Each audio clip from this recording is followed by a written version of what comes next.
வணக்கம். வாழ்க்கையில நமக்கு எத்தனை எதிரிகள் இருக்கிறார்கள் கேட்டா, நாம ஆட்களை விரல் விட்டு எண்ணுவோம். ஆனா, உண்மையான எதிரி என்ன தெரியுமா? நம்ம கூடவே இருக்காங்க.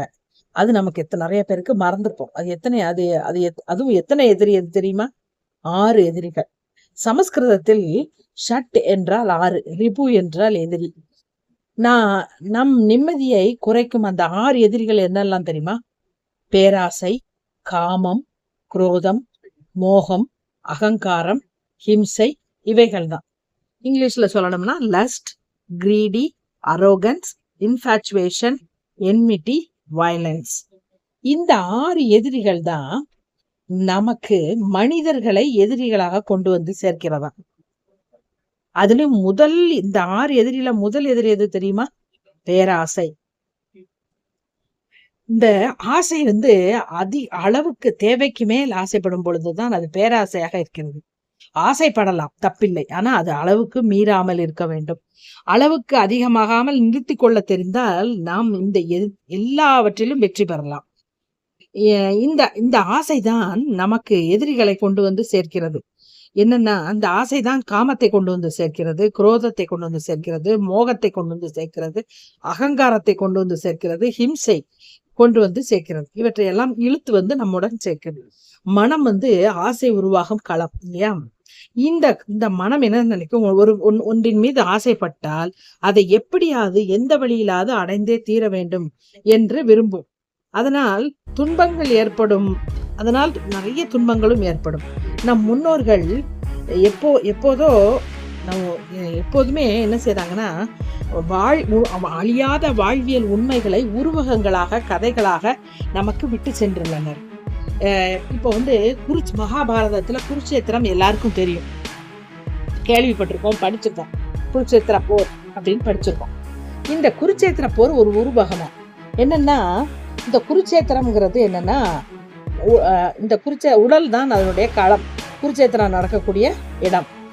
மனதில் உருவாகும் நல்ல எண்ணங்கள் பாண்டவர்கள், தீய எண்ணங்கள் என்னன்னா கௌரவர்கள். இவற்றுக்கு இடையே தான் எந்நேரமும் சண்டை, போர் நடந்து கொண்டே இருக்கிறது. மனதில் நன்மையும் தீமையும் நாள்தோறும் சண்டையிடுகிறது. வெல்வது எதுவோ அதை பொறுத்தே வாழ்க்கை அமைகிறது.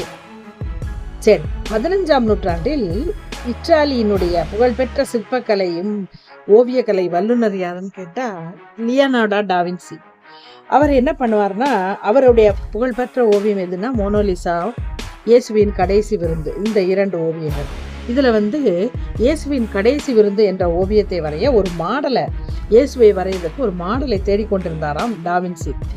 அதுக்கு எப்படின்னா, மிகுந்த சாந்தமும் அமைதி நிறைந்த முகத்தையுடைய இளைஞனை மாடலா வேணும்னு தேடிட்டு இருந்தாராம்.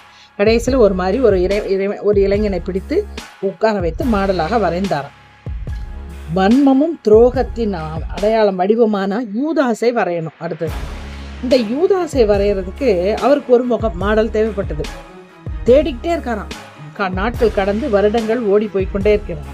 மிகுந்த தேடலுக்கு பிறகு ஒருத்தனை கண்டுபிடிச்சாராம். அவனை உட்கார வச்சு அவனுடைய முகத்துல குரோதமும் கோபமும் நிறைந்திருந்ததான். அவனை பார்த்துட்டு, இவன் தான் சரியான அளவு யூதாசை வரையன்னு சொல்லி அவனை உட்கார வச்சு வரைய ஆரம்பிக்கும் போது அவருக்கு ஒரு சந்தேகம் வந்ததாம். உன்னை எங்கேயோ பார்த்த மாதிரி இருக்கேன்னு கேட்டாராம். அப்போ அவன் சொன்னானாம், சில வருடங்களுக்கு முன் நீங்கள் இயேசுவை வரைவதற்கு மாடலாக என்னைத்தான் கூப்பிட்டீர்கள், நான் தான் அது அப்படின்னு சொன்னானாம்.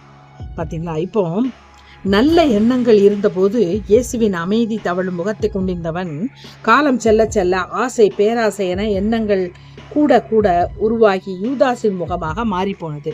இதைத்தான் முன்னோர்கள் சொன்னார்கள், அகத்தின் அழகு முகத்தில் தெரியும் என்று. அதுபோல் எண்ணம் போல் வாழ்க்கை என்றும் சொன்னார்கள். ஆகவே நம் வாழ்க்கை சிறப்பாக நன்றாக இருக்க, நம் தோற்றம் நன்றாக இருக்கவும் நாம் நம்ம 6 எதிரிகளை நம் மனதில் சேர்க்கவே கூடாது. இந்த 6 எதிரிகளை எப்படி சேர்க்காமல் இருப்பது என்ற கேள்வி எழலாம்.